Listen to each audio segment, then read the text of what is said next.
Le film se déroule dans la petite ville de Wanjamber, où une jeune fille nommée Yenfei vit avec un visage de travers et une bosse dégoûtante dans la famille d'un éleveur.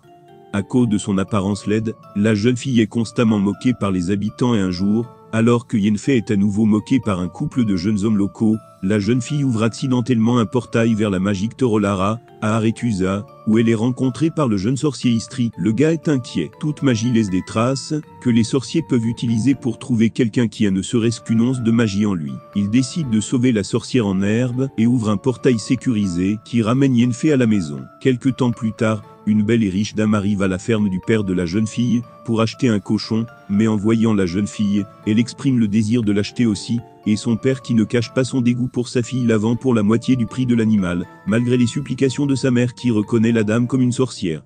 Yenfei se retrouve donc à l'école magique de l'enchanteresse, Tisseya de Vri, où plusieurs filles étudient déjà.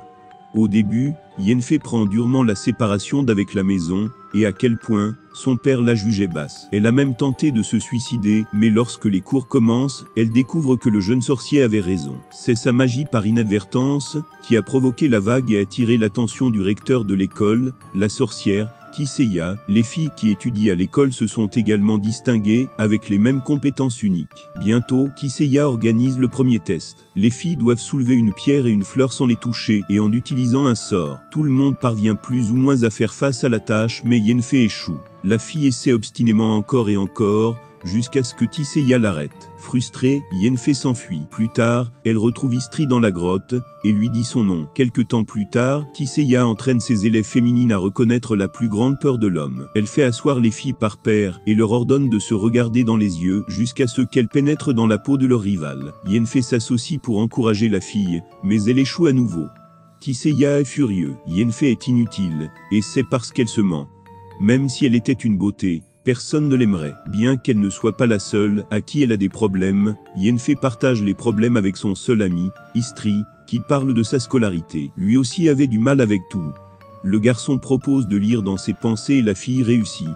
Une nuit, Tisseya réveille les filles en pleine tempête et les emmène au Torolara, le lieu magique, le plus puissant du continent, dont l'entrée n'est ouverte qu'aux membres de la confrérie des sorciers. Aujourd'hui, il y aura un test dans l'art de contrôler les flux du chaos, ce qui nécessite d'attraper la foudre dans une bouteille. Les filles ne croient pas à une telle possibilité et certaines obtiennent de fortes décharges même après avoir attrapé la foudre. Le tour de Yenfei arrive, et elle tend la main avec la bouteille, mais elle est projetée contre le mur. Enragée, elle dirige son pouvoir sur son adversaire plus chanceux, Tisseya, bloquant son coup mental. Plus tard, elle réprimande son apprenti. Elle a failli tuer aujourd'hui, ce qui signifie que ses émotions peuvent ruiner les siennes. Tisseya ne peut pas être sûre que Yenfei ne suivra pas ses sentiments et ne nuira pas à son école, où elle doit devenir une sorcière de la cour, et les faibles n'ont pas leur place près d'un dirigeant. L'enchanteresse doute déjà qu'il y ait quoi que ce soit en elle dont le chapitre sorcier ait besoin. Frustrée, Yenfei raconte tout à Istri,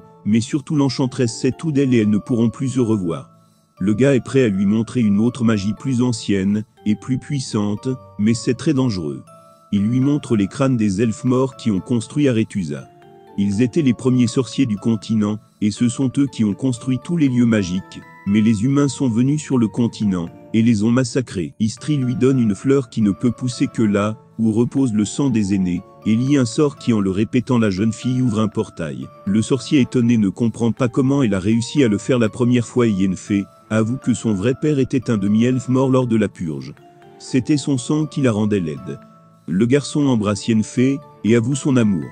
Plus tard, elle montre la fleur à Tisseya. Il s'avère que c'était sa mission. Pour obtenir la plante en appliquant les compétences de fausse émotion, Yenfei espère être élevée. L'enchanteresse promet qu'elle entendra bientôt frapper et saura quand il est temps. Pendant ce temps, Istri rapporte également à son mentor, Stregobor, ce qu'il a appris sur la fille. Une nuit, Yenfei entend frapper à la porte de son voisin, et prenant la fleur, les poursuit. Elle jette un coup d'œil, alors que Tisseya les transforme tous les quatre en anguilles. L'enchanteresse sait que la fille est là, et lui ordonne de sortir, et de pousser ses anciens camarades de classe dans l'eau. Ils sont maintenant les conduits de la magie pour Aretusa. Yenfei exécute cela, et voit alors de nombreuses silhouettes d'anciens camarades de classe dans l'eau. Le temps passe. Yenfei vit une histoire d'amour avec Istri, appliquant ce qu'elle a appris pour renforcer l'effet d'intimité. Un jour, elle créa toute une foule qui guettait leur intimité, puis récompensa les amants par des applaudissements. Le gars est étonné de son imagination. Que fera-t-elle la prochaine fois? Ainsi le jour des rites finaux approche, après quoi ils seront maîtres de leur propre destin.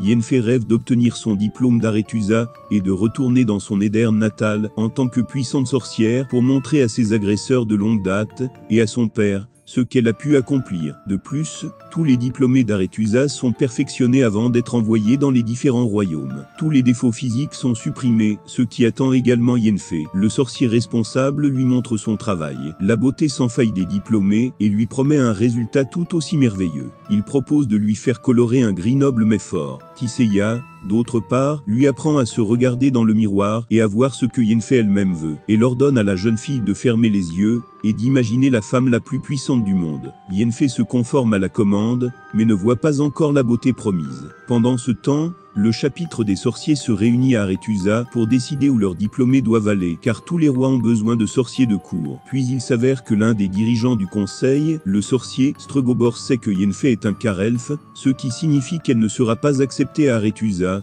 où il y a un préjugé contre les elfes. Le chapitre vote pour envoyer Yenfei à Nilfgaard, ce que l'enchanteur en herbe n'aime pas. Elle demande une audience au chapitre, mais Tisseya se déclare chargée de la distribution. Yenfei est hors d'elle. Elle n'a pas l'intention de gâcher sa vie au service du roi d'un petit royaume du sud et amoureux des femmes.